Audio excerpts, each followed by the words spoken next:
اعوذ باللہ من الشیطان الرجیم بسم اللہ الرحمن الرحیم رب اشرح لی صدری ویسر لی امری واحلل عقدۃ من لسانی یفقہوا قولی۔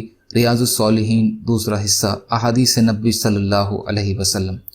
حضرت ابن عمر رضی اللہ تعالی عنہ سے روایت ہے کہ بے شک رسول اللہ صلی اللہ علیہ وسلم نے اپنی زندگی کے آخری دنوں میں عشاء کی نماز پڑھائی، تو جب آپ صلی اللہ علیہ وسلم نے سلام پھیرا تو فرمایا، بھلا بتاؤ تو صحیح یہ رات کون سی ہے؟ بے شک جو شخص آج روئے زمین پر زندہ ہے، صدی کے پورے ہونے تک وہ باقی نہیں رہے گا۔ بخاری اور مسلم۔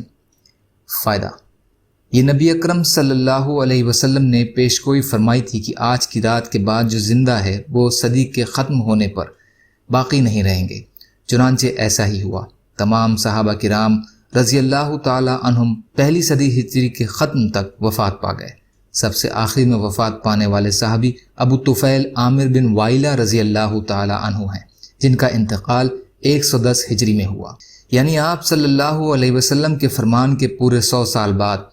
اس میں عشاء کے بعد ضروری باتیں اور علم سے متعلق باتوں کی مقبولیت ہے۔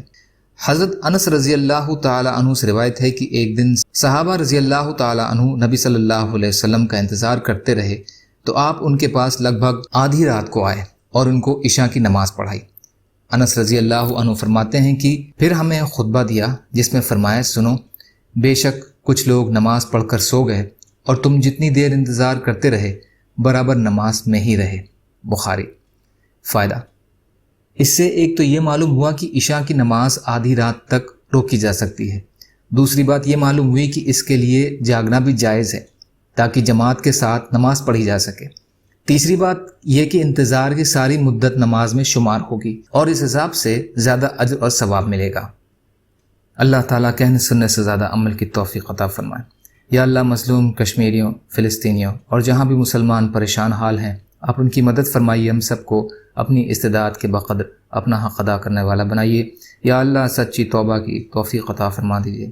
سبحان ربک رب العزت عما یصفون وسلام علی المرسلین والحمد للہ رب العالمین برحمتک یا ارحم الراحمین۔